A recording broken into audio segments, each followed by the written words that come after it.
जो लोग लड्डू गोपाल की सेवा करते हैं उनके लिए कृष्ण कभी बड़े नहीं होते, क्योंकि उनका बड़ा अनन्य रिश्ता होता है उनके साथ। कोई पुत्र मानता है, कोई भाई मानता है और छोटे से बच्चे जैसा व्यवहार करते हैं भगवान के साथ। बड़ा अद्भुत प्रेम होता है भक्तों का भगवान के साथ। और यह सच है कि आपकी उम्र बढ़ती जाती है, लेकिन आपके लड्डू गोपाल की उम्र कभी नहीं बढ़ती है। वो वैसे ही रहते हैं और आपका प्रेम भी वैसा ही रहता है।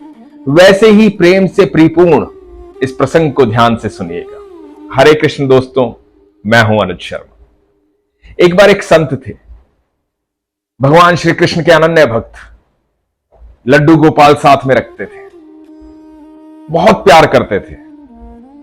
उनको लगता था कि कभी लड्डू गोपाल उनकी दाढ़ी के बाल छेड़ते हैं, कभी आगे आगे भागते हैं और वो पीछे पीछे भागते हैं, कभी उनसे भोग में कुछ और मांगते हैं, कभी कुछ और मांगते हैं।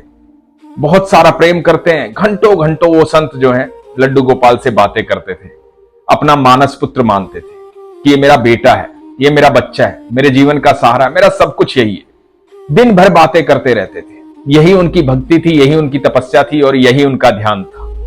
सिर्फ कृष्ण कृष्ण कृष्ण कृष्ण कृष्ण कृष्ण कृष्ण कृष्ण, बस यही चलता रहता था। मेरा कन्हैया किधर गया, मेरा कान्हा इधर आ, देख मैं यहां छुपा हुआ हूं, जल्दी से ढूंढ बाबा को। इस तरह से बातें करते थे। कभी कान्हा के पीछे भागते। वो कृष्ण जो है और किसी को दिखाई नहीं देते थे, इन संत बाबा को दिखाई देते थे, क्योंकि प्रेम और विश्वास इनकी आंखों में था। और जब प्रेम और विश्वास होता है तो ईश्वर दिखाई देते हैं। बाबा को उनके कन्हैया हर समय दिखाई देते थे, हर समय बात करते थे। बिना उनको भोग लगाए कुछ खाना नहीं, बिना उनसे बात किए सोना नहीं। पूरी दिनचर्या में लड्डू गोपाल लड्डू गोपाल लड्डू गोपाल, हर समय उनसे बात करते थे। वो संत कहते थे अपने शिष्यों को, मेरे जीवन में सारी खुशियां, बस एक चीज की कमी रह गई है। मैं गंगा जी नहाने नहीं जा पाया। गंगा जी जाना था एक बार, लेकिन समय ही नहीं लगता, क्योंकि जब भी जाने की सोचता हूं तो मेरे कन्हैया कहते हैं कि बाबा मैं छोटा हूं, अभी कहीं मत जाओ, गंगा में पानी बहुत ठंडा होता है, मैं वहां नहीं नहा पाऊंगा, आप मत जाओ, अभी नहीं जाना बाबा, यहीं रहते हैं, मुझे यहां अच्छा लगता है। तो संत कहते थे जब भी मैं कान्हा को बोलता हूं कि गंगा जी जाना है, मना कर देता है, तो इसलिए गंगा जी नहीं जा पाया। ये मंशा मन में रह गई। बाबा का अंत समय नजदीक आ रहा था, बहुत ज्यादा वृद्ध हो गए थे, लेकिन उनके कन्हैया की उम्र नहीं बढ़ रही थी। कन्हैया से तो बेहद प्यार करते थे। उनको लगता था कि कन्हैया तो मेरा वही है, छोटा सा प्यारा सा नन्हा सा कन्हैया। सब जो लड्डू गोपाल को प्यार करते हैं वो उम्र में बढ़ते रहते हैं, लेकिन उनके लड्डू गोपाल उतने ही प्यारे होते हैं। वो उनको बाल रूप में वैसे ही मानते हैं। उनको लगता है मेरा कन्हैया वैसे ही बाल हट करता है। ऐसे ही बाबा को भी लगता था। समय आया और बाबा ने प्राण त्याग दिए। बाबा इस दुनिया से चले गए बैकुंठ धाम।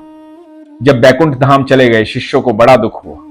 कन्हैया से वात्सल्य करने वाले ऐसे भक्त विरले होते हैं, जिनको हर समय कन्हैया दिखाई देते हैं, हर समय कन्हैया से बातें होती हैं। दूसरों को हमेशा लगता है कि ये पागलपन है।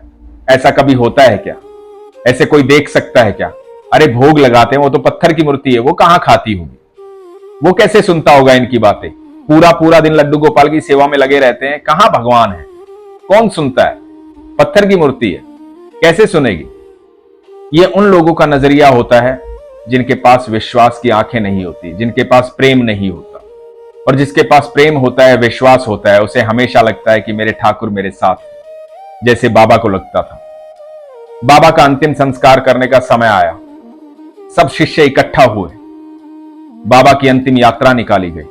सब सोच रहे थे कि कौन बाबा का अंतिम संस्कार करेगा, कौन मुखाग्नि देगा। ये सोच ही रहे थे कि इतने में एक बड़ा ही सुंदर बच्चा वहां आया।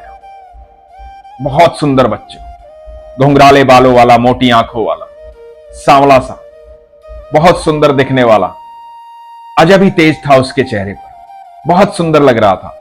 जब सब लोग विचलित थे, सोच रहे थे कि मुखाग्नि कौन देगा, बच्चे ने पीछे से बोला कि मुखाग्नि मैं दूंगा, मैं बाबा का मानस पुत्र हूं, बाबा का माना हुआ बेटा, बाबा मुझे बेटा मानते थे। उस बच्चे की आवाज सुनकर के सब स्तब्ध रह गए, शांत हो गए। किसी के पास कोई सवाल नहीं था, किसी के मन में कुछ बात ही नहीं आई। वो इतना कांतिमय बच्चा था कि सब लोगों के प्रश्न गुम हो गए, दिमाग ने काम करना बंद कर दिया। वो बच्चा आगे बढ़ा। उसके हाथ में एक लुटिया थी।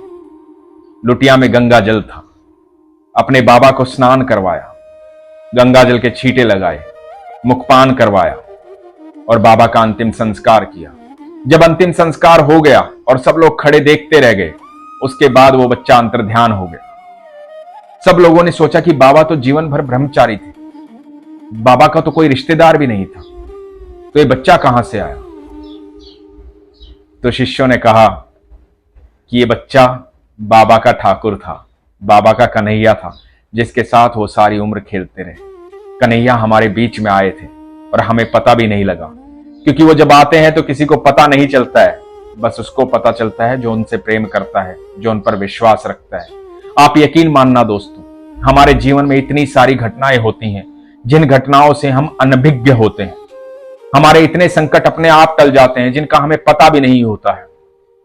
हम सोचते हैं कि हमारे साथ ये गलत क्यों हुआ, हमें नहीं पता होता कि हमारे साथ और ज्यादा गलत हो सकता था, लेकिन हमारे ठाकुर वहां खड़े थे। वो हमसे पहले हमारी चिंता करते हैं। जो लोग लड्डू गोपाल को प्यार करते हैं, जो कृष्ण को प्यार करते हैं, यकीन मानना, मैं मजाक नहीं कर रहा, आपसे वो इतना प्यार करते हैं जिसकी आप कल्पना भी नहीं कर सकते। और समय आने पर आपको इस बात का आभास भी करवा देंगे, आपको दर्शन भी दे देंगे और आपको विश्वास भी दिला देंगे कि आपका जो प्यार है वो झूठा नहीं है। लोग चाहे कुछ भी कहें, आपकी आस्था में कितनी भी शंका करें, लेकिन आप अपने कन्हैया में शंका मत करना। अपने विश्वास को मजबूत रखना, अपना ख्याल रखना। हरे कृष्ण।